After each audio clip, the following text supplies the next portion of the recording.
Hello and नमस्ते साथीहरु, यो हो Redmi Note 11 Pro र आजको भिडियोमा यसको बक्स कन्टेन्टमा तपाईहरुले के पाउनुहुन्छ र यो फोनमा के फिचर्सहरु दिएको छ त्यसको बारेमा कुराकानी गर्ने छौं। त्यो भन्दा पहिला आफ्नो भाइको नाम त जान्नुहोस् न त। म हो बिपिन तपाईं, तपाईले हेर्दै हुनुहुन्छ बिपटेक। सो गाइस, आजको भिडियो ढिला नगरी स्टार्ट गरौँ। Let's go. सो अब बक्स कन्टेन्ट को कुरा गर्दा सिम कार्ड टुल रहेको छ, सुरुमा देख्न सक्नुहुन्छ। Quick reading guide and warranty card रहेको छ। Main smartphone, USB type C cable and 67 watt fast charger. So अब पोर्ट्स एन्ड बटन को कुरा गर्दा टपमा हेर्दा 3.5mm हेडफोन ज्याक रहेको छ, स्पिकर रहेको छ। यसमा दुईटा स्पिकर रहेको छन्, एउटा चाहिँ टपमा एउटा चाहिँ बटममा रहेको छ।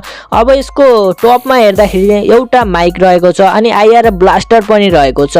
अब बटम साइडमा हेर्दाखेरि हाइब्रिड सिम कार्ड ट्रे रहेको छ। दुईटा सिम कार्ड लाउन सकिन्छ कि एउटा सिम कार्ड र एउटा मेमोरी कार्ड राख्न सकिन्छ। अब यसको बटममा हेर्दा USB टाइप सी रहेको छ अनि एउटा माइक पनि रहेको छ अनि स्पिकर पनि रहेको छ। अब यसको राइट साइडमा हेर्दा भोल्युम किज रहेका छन् अनि power on off with fingerprint scanner पनि रहेको छ। अब यसको लेफ्ट साइडमा हेर्दाखेरि चाहिँ खाली रहेको छ। सो अब यसको डिजाइन एन्ड डिस्प्ले को कुरा गर्दाखेरि चाहिँ ब्याक साइडमा रेक्टेंगल शेपमा क्यामेरा बम देख्न सक्नुहुन्छ भने हल्का तल हेर्दाखेरि चाहिँ रेडमी को ब्रान्ड रहेको छ। अनि यसको थिकनेस को कुरा गर्दा 8.1mm थिकनेस देख्न सक्नुहुन्छ भने 202 ग्राम वेट रहेको छ यो फोनको। अनि तपाईको अब फ्रन्ट साइडमा हेर्दाखेरि चाहिँ पंच होल कट आउट रहेको छ सेल्फी क्यामेराको लागि भने। अब यसको डिस्प्ले को कुरा गर्दाखेरि 6.67 इन्चको एमुलेट प्यानलको डिस्प्ले रहेको छ। HDR10 को पनि सपोर्ट देख्न सक्नुहुन्छ भने 1200 निट्स सम्मको पिक ब्राइटनेस रहेको छ। 120 हर्ट्ज को रिफ्रेश रेट रहेको छ भने 360 हर्ट्ज को टच स्याम्पलिङ रेट पनि रहेको छ।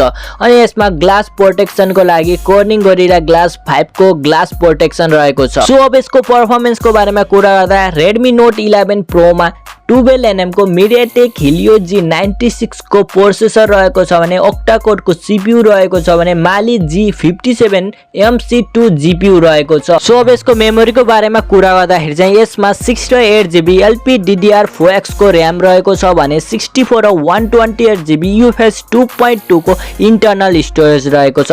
सो अब यसको सफ्टवेयर को बारेमा कुरा गर्दा Redmi Note 11 Pro MIUI 13 मा रन भएको छ भने Android 11 ऑपरेटिंग सिस्टम में चाहिँ बेस रहेको छ। सब्सक्राइब बटन में काफी तेज है, उसको भी आप क्लिक कर सकते हैं। सो अब इसको रियर कैमरा को कुरा गर्दा क्वाड कैमरा सेटअप रहेको छ। 108 मेगापिक्सल को प्राइमरी कैमरा रहेको छ भने 8 मेगापिक्सल को अल्ट्रा वाइड रहेको छ। 2 मेगापिक्सल को माइक्रो एन्ड 2 मेगापिक्सल को डेप्थ सेन्सर रहेको छ। सो अब इसको रियर कैमरा को भिडियो रेजोल्युसन को कुरा गर्दा अप टु 1080p 30 fps मा खिच्न सक्नुहुन्छ भने फ्रन्ट क्यामेरा को कुरा गर्दा 16 मेगापिक्सल को सेल्फी क्यामेरा रहेको छ भने फ्रन्ट भिडियो रिजोल्युसन को कुरा गर्दा अप टु 1080p चाहिँ 30 fps मा खिच्न सक्नुहुन्छ।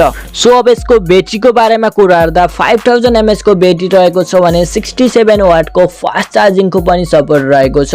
सो अब अरु फिचर्सहरु को बारेमा कुरा गर्दा अडियोमा चाहिँ स्टिरियो स्पिकर रहेको छ, 3.5mm हेडफोन ज्याक रहेको छ अनि सेक्युरिटीमा फिंगरप्रिन्ट चाहिँ साइड माउन्टमा देख्न सक्नुहुन्छ भने AI face unlock software base रहेको छ।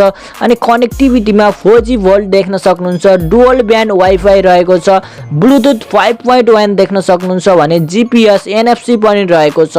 सो अब यसमा IP53 सर्टिफिकेसन पनि रहेको छ। कलर अप्सनमा graphic grey, polar white, star blue देख्न सक्नुहुन्छ। जुन मन पर्यो त्यही कलर किन्न सक्नुहुन्छ। और प्राइजिङ को कुरा गर्दा अहिले नेपाली प्राइजिङ थाहा छैन, बट बाहिरको इन्डियन प्राइजिङ को कुरा गर्दाखेरि 6 र 128GB लाई INR 17,999 मा लन्च भएको छ भने 8 र 128GB लाई INR 19,999 मा इन्डियन मार्केटमा लन्च भएको छ। 6 र 128GB लाई NPR 28,976 को बाहिर इन्डियामा देख्न मिलेको छ। नेपालमा जुन प्राइजिङ आउँछ अफ कोर्स डिफरेन्ट हुन्छ, हुन सक्छ सायद धेरै, हुन सक्छ सायद अलि कम। रेडमी को प्राइजिङ चाहिँ हामीलाई थाहा छ, कम चाहिँ हुन्न, धेरै चाहिँ हुन सक्छ। मेरो विचारमा चाहिँ अन्डर 30,000 मा चाहिँ नेपालमा लन्च हुन्छ जस्तो मलाई लाग्छ। तपाईहरुलाई के लाग्छ तल कमेन्ट पनि गर्न सक्नुहुन्छ। अभी मजा आएगा ना भिडियो। सो गाइज, हजुरहरुलाई आजको भिडियो कस्तो लाग्यो लाइक कमेन्ट शेयर गरी च्यानललाई पनि सब्स्क्राइब गर्नु होला। हामी मिल्ने छौं नेक्स्ट भिडियोमा। Bye bye.